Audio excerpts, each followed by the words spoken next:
dan syukur kita tak mau panjatkan kehadirat Allah Subhanahu wa Ta'ala karena pada hari ini kita sempat hadir bersama-sama dalam rangka kegiatan kita supervisi akademik SD Negeri Salajo tahun 2020 yang diselenggarakan dengan berbasis TIK.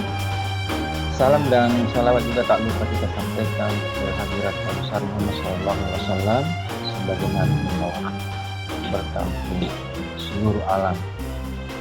Ibu guru sekalian yang saya hormati dan saya banggakan, kita patut bersyukur kehadirat Allah karena sekolah kita ini adalah termasuk salah satu sekolah SD yang diberikan kepercayaan oleh pemerintah, dalam hal ini Kemendikbud, dan terkhusus kepada Dinas Pendidikan Kabupaten Goa yang menunjuk sekolah kita ikut dalam pelaksanaan pelatihan kepala sekolah dalam rangka pelaksanaan supervisi akademik yang berbasis TIK. Oleh sebab itu, dalam pelaksanaan kegiatan nanti terkait dengan pelaksanaan supervisi, tentu saya harus menjelaskan kepada ibu guru apa-apa saja itu yang harus kita persiapkan. Dan ini adalah merupakan rangkaian kedua karena kemarin itu kita sudah melaksanakan video konferensi juga dan membicarakan tentang sosialisasi program supervisi akademik SD Negeri Salajo tahun 2020. Dan untuk kesempatan hari ini yang kita akan bicarakan adalah kegiatan yang akan kita lakukan pada pra-observasi kegiatan supervisi. Jadi sebelum kita disupervisi, tentu kita harus tahu dulu apa-apa saja yang harus kita persiapkan, kemudian bagaimana pelaksanaannya, dan selanjutnya bagaimana nanti cara melaporkan kegiatan yang sudah kita lakukan. Baiklah, kita mulai dari poin pertama tentang jadwal kegiatan kita. Seperti yang kita sudah bicarakan kemarin pada tahap sosialisasi bahwa jadwal supervisi itu sudah ada, sudah kita buat bersama bahwa itu dimulai dari hari Senin kemarin dan akan berakhir nanti pada hari Jumat. Dan besok sebenarnya yang kena jadwal adalah Ibu Sri Wahyuna dan Ibu Suryani. Akan tetapi karena Ibu Suryani tadi minta izin, berarti jadwalnya kita akan undur sampai hari Kamis. Jadi untuk besok mungkin Ibu Sri Wahyuna sendiri dulu yang melaksanakan kegiatan tersebut. Oleh sebab itu perlu kita ketahui bahwa kegiatan supervisi ini tidak mungkin bisa kita laksanakan tanpa ada penjelasan lebih awal terkait dengan apa-apa saja yang perlu dipersiapkan. Jadi langkah awal yang kita harus siapkan itu adalah yang pertama, Ibu harus menyiapkan satu format RPP yang akan nanti kita gunakan pada saat pelaksanaan supervisi.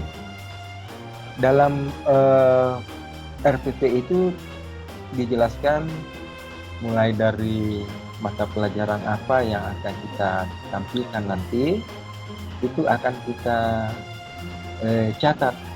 Jadi dicatat memang sekarang di catatan tak untuk kegiatan nanti pada waktu supervisi kita akan menampilkan mata pelajaran apa, kemudian KD dan indikator berapa yang kita mau ambil, kemudian metode yang kita akan gunakan, apakah metode ceramah ataukah metode penugasan, atau ada lagi metode-metode lain yang Ibu kira Ibu bisa gunakan supaya proses pembelajaran itu lebih aktif lagi, anak-anak juga lebih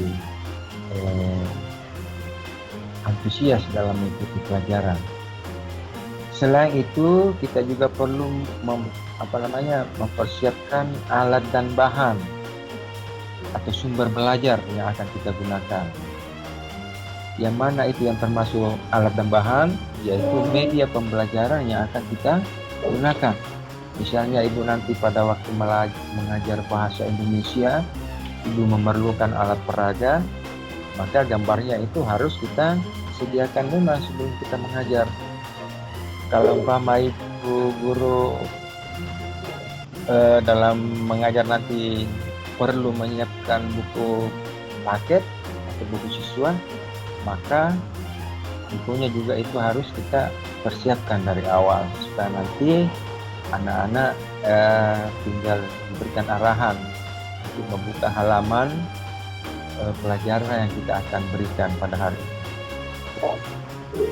Kemudian kita juga perlu mengetahui materi apa yang dianggap sulit oleh siswa selama ini. Kalau misalnya dalam matematika ada pokok bahasan yang dianggap belum maksimal, itu nanti bisa kita coba ulangi kembali pada pertemuan-pertemuan berikutnya,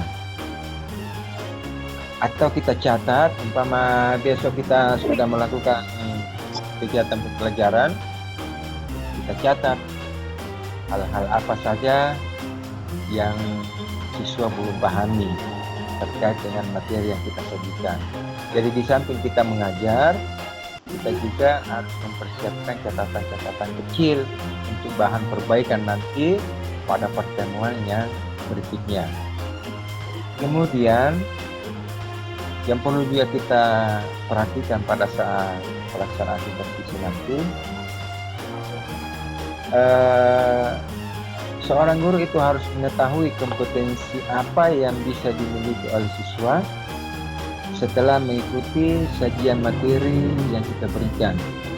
Jadi umpama bahasa Indonesia kita ajarkan pada hari ini, kita sebagai guru harus tahu betul apakah materi yang saya ajarkan hari ini sudah benar-benar dipahami atau belum.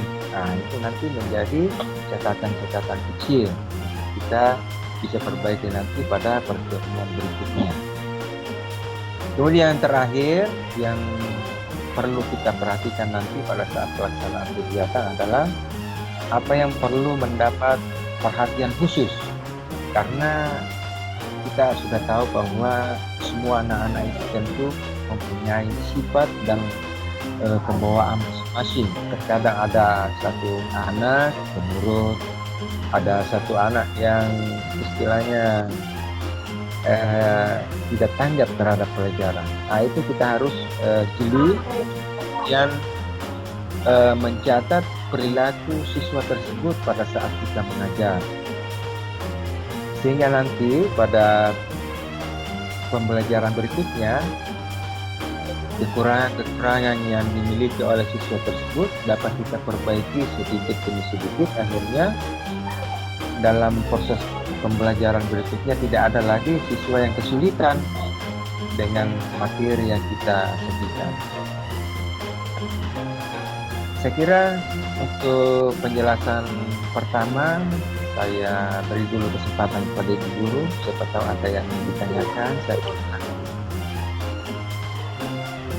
terkait dengan apa-apa saja yang kita persiapkan sebelum kita melakukan supervisi, mulai dari menentukan mata pelajaran yang kita akan ajarkan, KD berapa, metode apa yang kita akan ajarkan, kemudian alat dan sumber yang kita akan gunakan, kemudian setelah kita mengajar kita bisa menceritakan tahapan-tahapan mulai dari pendahuluan sampai dengan langkah penilaiannya. Kemudian terakhir tentang sikap anak pada saat menerima pelajaran, itu kita harus membuat catatan kecil. Siapa tahu ada yang belum jelas, boleh ditanyakan sebelum kita lanjut pada poin berikutnya. Ya Pak, sedikit. Iya. Tadi kan mengajarnya dalam satu pembelajaran Pak, ada beberapa mata pelajaran dalam satu pembelajaran itu. Iya, betul. Apakah kita ambil semua mata pelajaran itu atau kita pilih salah satu mata pelajaran yang ada dalam satu pembelajaran itu Pak? Iya, bagus sekali pertanyaannya yang spesial untuk Sri Wahyunya. Jadi untuk mengefisienkan waktu, maka saya ambil kebijakan bahwa kita bisa memilih salah satu saja. Jadi umpama dalam pembelajaran yang kita laksanakan terdapat tiga materi pelajaran di dalam, kita bisa memungkinkan satu saja. Istilahnya itu sudah mewakili dari yang dua itu. Jadi nanti kalau umpama sudah dimulai dari proses tahap awal, persepsi, masuk kegiatan inti, dilanjutkan dengan penjelasan materi, kan diakhiri dengan pemberian tugas. Saya kira itu sudah cukup. Sudah jelas Ibu? Ya Pak, terima kasih Ya. atas penjelasannya. Ibu Kemudian sedikit lagi Pak, Iya. terkait lagi dengan jadwalnya untuk besok kan dialihkan ke saya Pak sendiri. Iya. Dari jadwal kan harusnya saya jam kedua Pak, tapi karena Ibu Suryani berhalangan, berarti saya ambil jam pertama atau pagi Pak. Jadi kalau umpama Jadwal yang ada di master. Kalau umpama saya tanya Ibu, kira-kira yang mana yang lebih kita suka, pagi atau siang? Saya Pak, pagi bisa juga Pak, jam 8 mungkin mulai. Iya, berarti insyaallah besok kita bisa mulai jam 8. Jadi umpama Ibu Suryani nanti hari Kamis baru dia masuk.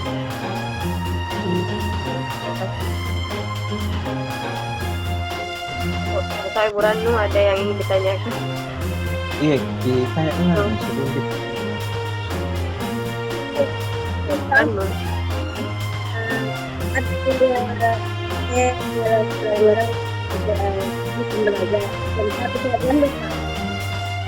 Iya.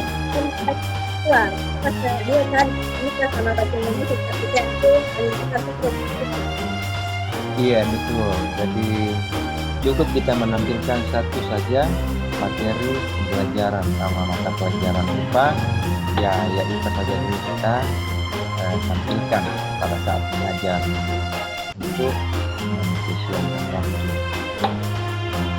Kemudian perlu juga kita ketahui bahwa sebentar ini setelah kita melakukan rapat pikon terkait dengan pra-observasi, itu nanti akan saya kirimkan link untuk diisi. Jadi link yang diisi itu adalah pertanyaan-pertanyaan terkait dengan kesiapan kita besok.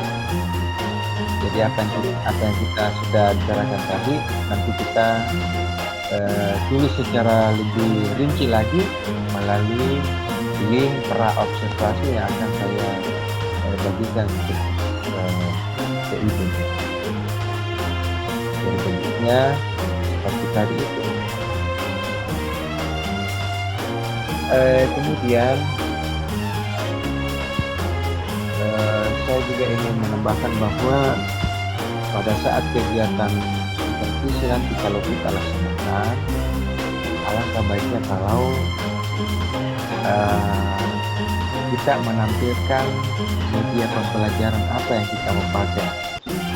Seperti umpama ada gambar, nah kita ambil gambarnya di buku siswa, kita screenshot, kemudian kita masukkan ke dalam RTP, file RTP. supaya kelihatan juga bahwa ada media pembelajaran yang kita laksanakan. Kemudian dalam proses pembelajaran atau materi inti, sebaiknya kita juga memberikan pertanyaan-pertanyaan kepada siswa yang bisa langsung dijawab. Jadi tidak ada istilahnya itu sementara kegiatan belum berakhir, anak-anak tidak ada kegiatan yang dia kerjakan. Jadi mari kita mengupayakan bahwa dalam pelaksanaan nanti anak-anak betul-betul mengerjakan tugas dengan serius, dengan sungguh-sungguh, dan senang hati.